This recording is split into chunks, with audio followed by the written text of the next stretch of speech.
Pero, eto pa, narinig natin na mayroong Oplan pursuit. Pakita na lang na inaamin at pinagmamalaki ni General Torre. Sabi niya, hindi ito spur of the moment. Huwag kayong maniwalang spur of the moment dahil matagal ko nang pinaplano ang Operation Pursuit. Ayan. Sige. Pwede natin ipakita. Ayan. Laksan lang po yung volume. Laksan lang natin yung volume, please.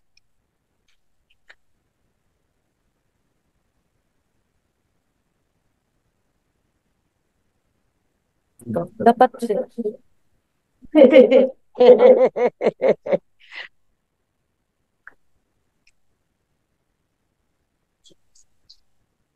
sige.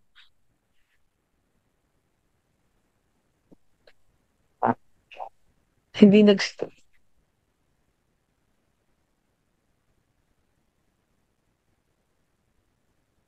Attorney Dana, yung ating technical please, napakahina naman ng volume natin.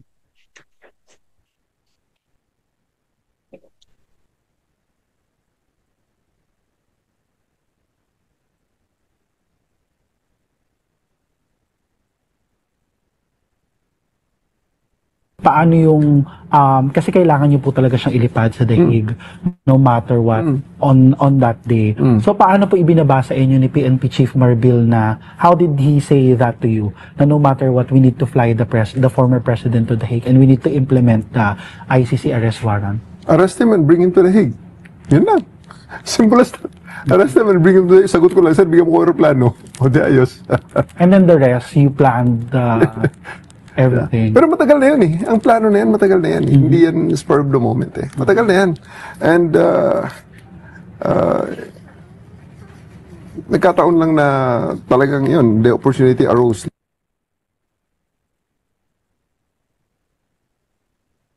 Ayan, maliwanag na maliwanag, may Operation Pursuit, sabi nga ni General Torre, matagal na yan. Hindi yan spur of the moment. Inutos ni General Marbil, ang Chief PNP, and the operation was planned as early as January 2025. So hindi natin pwedeng sabihin na madalian at waring nakita ko bit-bit ni General Torre nung pumunta siya dito sa first hearing dahil pinagmamalaki nga niya na napakakapal nung plano niya. Ang Oplan Pursuit 80 pages.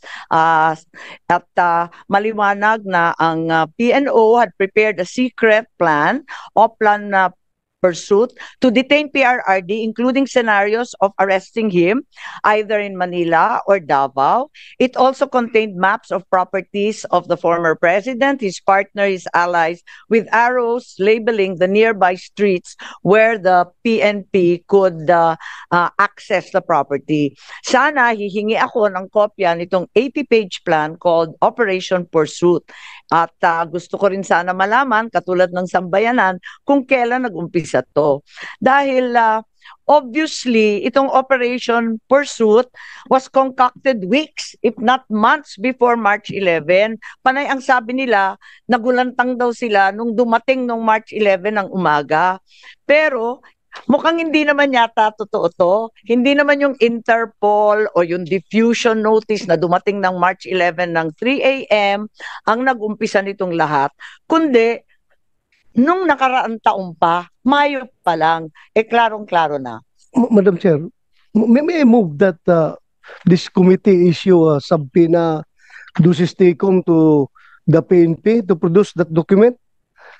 Madam Chair, before you rule on that, did the cabinet secretaries also submit already the whole video? Kasi they said last time na they will submit their version of the whole video. Kasi I agree with Senator Bato that any piece of evidence that is not confidential or does not violate national security should be handed over so that we can be fair to them, diba? We don't want to come out with reports then sasabihin nila ay hindi yan yung nasa buong video, ay hindi yan yung nasa plano, diba? So maybe we can request them, and then if they don't give it, then we subpoena it. But I submit to you, Madam Chair, kung Yes, I'm in full agreement with both our senators.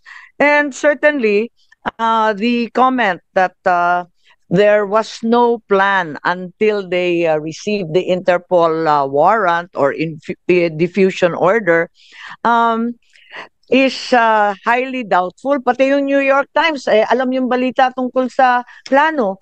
Bakit tayo walang maibigay na plano sa ating komite? Pagkatapos yung complete video na hinahanap ni Senator Cayetana, tama po kayo. Hanggang Madam ngayon, Chair, hindi pa nabigay. pero baka kasi kasama sa 80-page plan yung paghuli kay Senator Bato. So hindi talaga pwedeng ibigay muna sa atin. Senator Bato, anong comment nyo dan?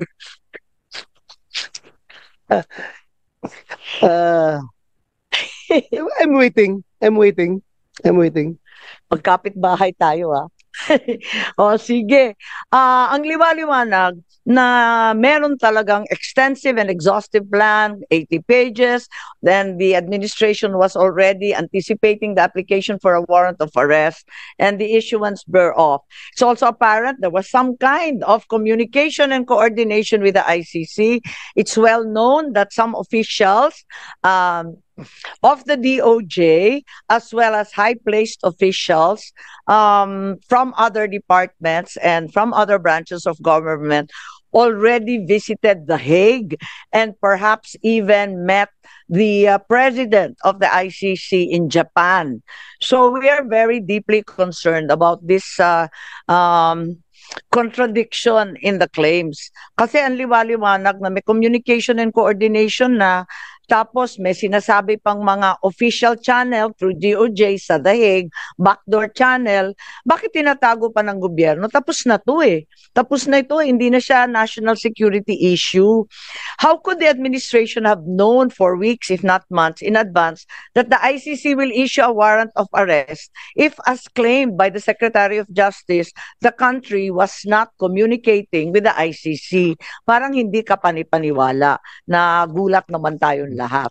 Madam So sana yan klinaro nila. Yes, Senator Cayetano. On your point that feel free to interject, just on the point of ongoing investigations, o may kaso ba? I was really deeply disturbed and shocked when Secretary Boying Remulla told us that lahat nung this is my words so I will refer to the record naman sa eksakto niyang sinabi at yung terminology, but sabi niya, Senator Bato, nung huling hearing na parang lahat, and you might want to refute that if you have information, but sabi kasi niya lahat daw nung wrongful death po yung ginamit niya ay wala daw record, walang blatter, wala daw talaga. Tapos halimbawa may gunshot wound, tapos nakalagay cardiac arrest, di ba? I don't know if that is cardiac arrest because of I don't know, but ang point ko lang, na surprise at na-shock ako because when I was in the cabinet, before kami mag-explain abroad, hindi binubunot sa hangin yon. Nagmi-meeting yan, whether with the DILG or whether with the Chief PNP. I have had several meetings with Senator Bato when he was Chief PNP and I was still a senator. Kasi hindi naman ako magsasalita dito na hindi ko muna tinanong sa kanya. So, aside from yung mga ni-reveal mo na very telling details, I think we owe it to the public. Yung sinabi po ng, let me frame it this way, no? Kung pro Duterte ka, you want accountability. Yes, but we want accountability here in the Philippines at yung tamang process. Kasi two wrongs does not make a right. If you are anti-Duterte, you also want accountability. But you also want to do it right. Because two wrongs doesn't make it correct. Meaning, kung ma-dismiss yan sa ICC o kaya mag-change ng administration, balik na naman. So, whether you're pro or anti-Duterte, we want the rule of law. Gusto natin tama. Last point lang, Madam Chair.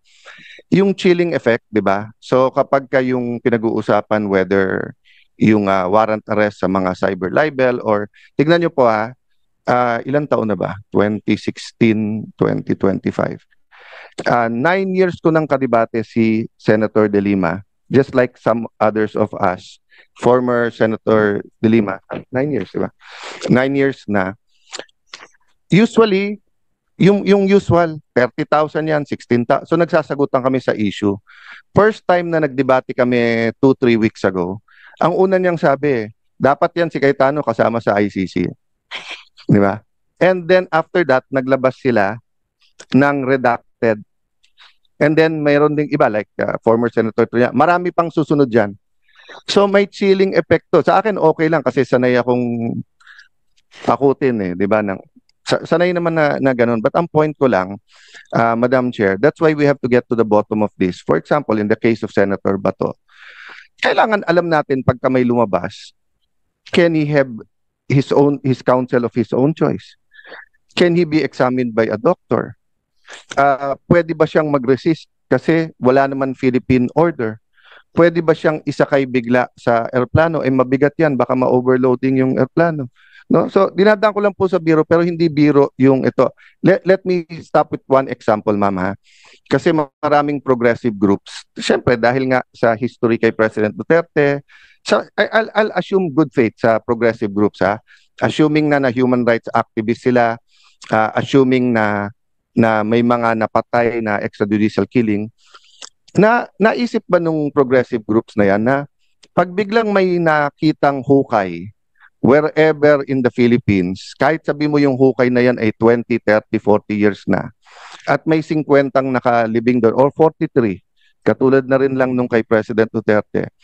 Tapos ang sabihin nung kusino man, let's say retired military or retired intelligence officer, sir, mass grave nung komunista yan.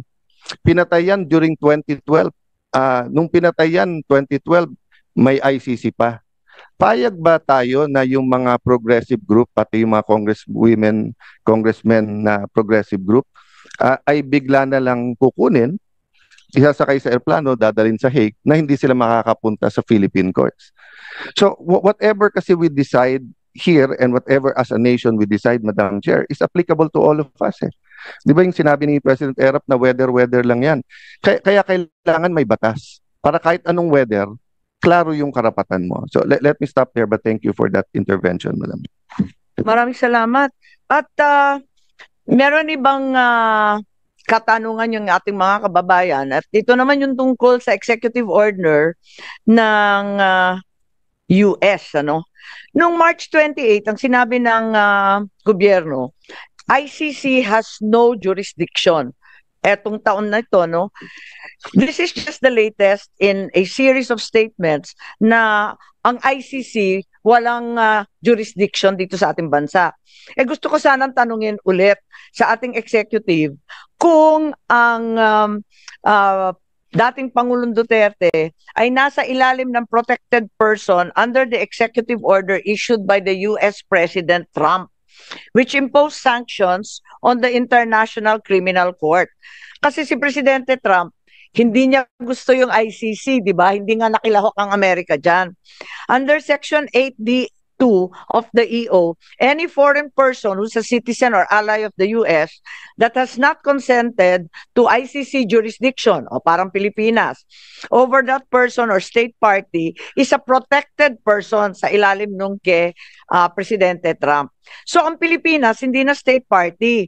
At yung executive sinasabi naman na hindi talaga ICC ang may jurisdiction sa atin. Kaya gusto ko sana tanungin, si Presidente Duterte ba ay isa sa protected person sa ilalim ng executive order ni Presidente Trump? Non-NATO ally na former or current official. So gusto kong malaman kung si PRRD nga ay protected person sa ilalim ng executive order, sino ang mako-cover sa asset freeze under Section 1 ng executive order ni Presidente Trump? Pwede bang parusahan ang mga sumapi sa pag-aresto katulad ni General Torre? Anong mangyayari kina Garma at kina Leonardo? Kasi ang pagkaalam natin, yung iba sa kanila at yung pamilya nila ay nasa Amerika na. Sakop ba sila nung executive order ni Presidente Trump? So, yan ang mga katanungan natin kasi lumalawak na lumalawak itong pagsisiyasat natin. Umabot na sa US kung saan alam natin nagtatago sila. Kaya nag-aalala ako ano ba nangyari rito. So, paano yun? Gusto ko sana ipaliwanag ng ating justice pero wala sila. Kaya justice lang po tayo. Pero importante po to.